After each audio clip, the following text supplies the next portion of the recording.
As seasons change, we change our loadouts to adapt to what new exotic armor, weapons, and artifact mods that arise. With that in mind, I want to talk about access to 2 artifact mods that provide the Shadebinder kit, things that they normally wouldn't have benefits of, a new exotic armor rework, as well as several new weapons that all come together nicely to create a perfect support build in Season 23 of Destiny 2.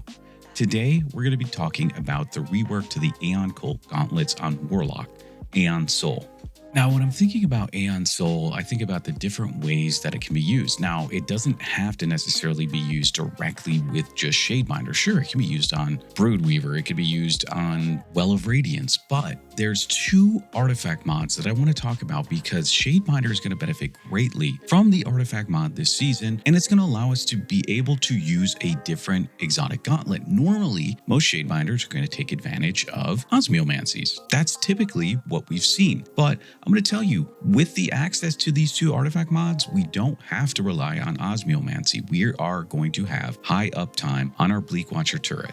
And in today's video, I have 2 loadouts that I've tested. One is going to take advantage of an exotic primary, where the other is going to take advantage of opening our loadout to have an exotic heavy weapon or an exotic special ammo weapon in the kinetic slot. Both of these 2 loadouts accomplish the same thing, but they're just done in different ways. So let's dive into talking about this Aeon Soul Shadebinder build. Aeon Souls with the Sect of Force socketed will provide, upon scoring 4 precision hits within 3 seconds, the Aeon weapon haste buff for yourself, but it will also mark enemies for your allies. They become highlighted for allies and will take 20% increased damage, and that damage increase stacks with everything, any weaken or any other buffs, weapon buffs, debuffs. It will all stack together with this Aeon Soul Sect of Force debuff. The other thing is you can also mark the allies by stunning champions. You have Shadebinder, which has the Bleakwatcher aspect and will be able to chain stun champions by putting out our Stasis turret. Now, the other thing to discuss is how it looks for our teammates and the unique interaction it has with anyone else who is running Aeons and not using Sect of Force. So this is the view from one of my allies inside of the fire team. He's looking at the champion and he can see the X on the target. Now it looks like the champion is tethered, but we don't have a tether hunter. So you have to think about this as Bungie doesn't really have any other ways to really code this, I guess, apparently, so this is what it's going to look like. Now, the other thing to also consider is when an ally is using the other role for the Aeon gauntlets. I have a tether hunter with me on my team. My girlfriend here is running the gauntlets, and she's running the one that allows you to finish a champion, and you will get special ammo and heavy ammo when finishing a champion. Now, there's other synergy as well. When you first mark a combatant, any Aeon allies that are not on Sect of Force are going to be granted 33.33% of their grenade and melee ability energy per second for 3 seconds. So essentially, they just get their full grenade and melee ability within 3 seconds. Now let's begin talking about the Shadebinder Warlock subclass setup. So we are on Winter's Wrath, that is our super. We have the Healing Rift equipped. We only have Penumbral Blast as our melee. And then I'm using Duskfield Grenade because in case I'm not using and converting it with our first aspect, Bleakwatcher, which allows us to press and hold the grenade button to convert our grenade into a stasis turret that fires its flowing projectiles at nearby targets, I am able to then use Duskfield as a backup mechanism in a crunch. When I'm in a pickle, I can just throw it, put it on target, freeze them. Then the second aspect is Ice Flare Bolts.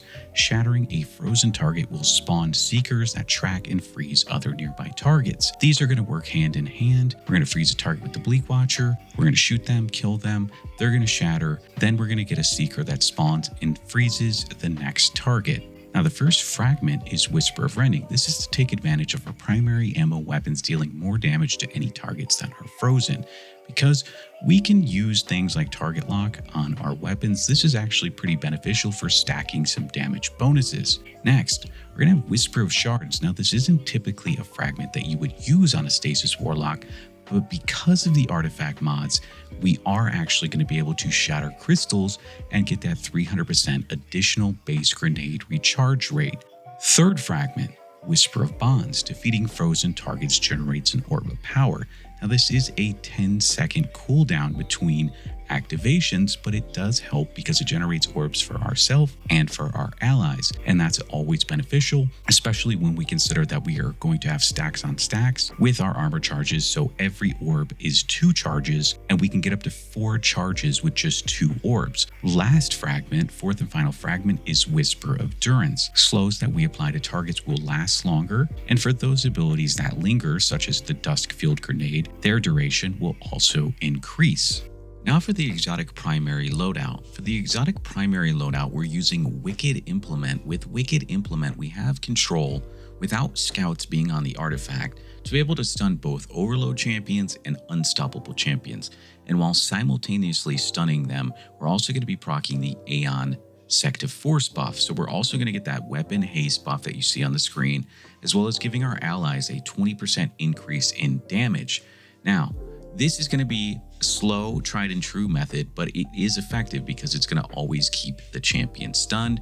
Even though you have the Bleak Watcher aspect equipped, you are still able to use both Wicked Implement and your Bleak Watcher just to control zones and keep the ads in check. And even without the artifact mods, Hail the Storm and Pillar of Ice, we are going to have the Hadapelagic Tribute to be able to make a Stasis Crystal on a precision headshot kill. And that's going to sync up with our Bleak Watcher, which is going to give us that 300% additional base grenade regeneration when we shatter that crystal. Now, our next loadout is using a legendary primary ammo weapon, which frees us up to be able to use something like Wither Horde in our kinetic slot, or my preference, Dragon's Breath in our heavy slot, which is going to be able to kill enemies and generate Fire Sprite. That syncs up with Pillar of Ice and Hail the Storm to be able to give us extra grenade energy, because every Fire Sprite is an additional 12% grenade energy, and we also have Overload Rocket with Argent Ordnance, so we can build into that. Now, by taking advantage of a solar legendary weapon in our energy slot, we're also able to capitalize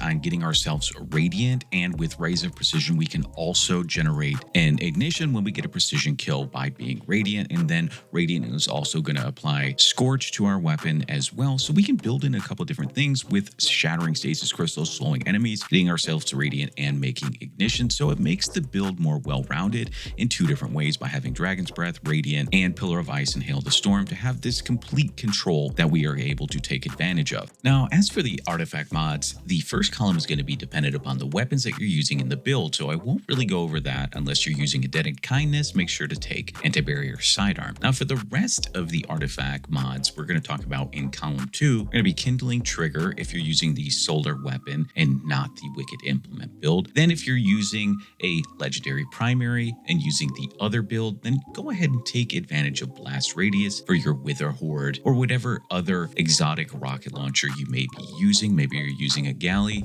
then you can take From Whence You Came, so you get a 5% increase to ability damage to Scorn and Taken champions.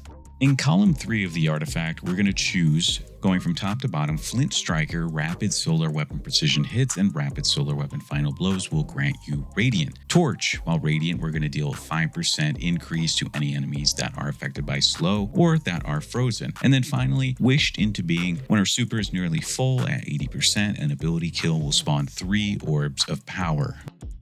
Now on to column 4. On column 4, we're going to be taking Pillar of Ice. Defeating encased enemies spawns a Stasis Crystal. That synergizes with Whisper of Shards. Then you can go with either option A or option B. Option A is the Overload Rocket, which we prefer when we are using Dragon's Breath with this loadout. Then option B is going to be Dragon's Bite. And Dragon's Bite states that when you break an enemy's shield with Strand or a Stasis weapon, has a chance to suspend or freeze that combatant. So that's really good when you're using Wicked Implement. Last but not least, in the 5th column, Hail the Storm. Shattering encased targets and Stasis Crystals will deal increased damage, and shattering Stasis Crystals will release shards of ice that damage and slow targets.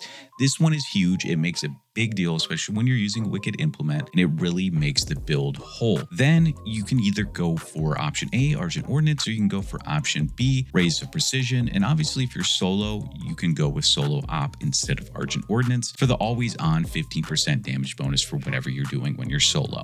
Next up, let's take a look at the armor mods. In this build, on the helmet, if you're using the Wicked Implement loadout, you're going to want to have a Harmonic Siphon, and then you can run Heavy Ammo Finder because exotic primaries can find ammo ammo more frequently. The heavy ammo finder helps with that. And then you have heavy ammo scout to give your teammates at least one rocket, which will help in dealing with champions. Then obviously Sect Force on the Aeons, and then we're running double grenade kickstart. And then we have one copy of impact induction. Casting out our penumbral blast will give us a reduction in our grenade ability energy. On the chest, 2 resistance mods depending on what I'm doing, and then 1 copy of charged up. On the legs, we're going to have innervation, 1 copy to keep that grenade cooldown lower every time we pick up a orb of power. Then we have recuperation, also going to get some HP when we pick up an orb of power.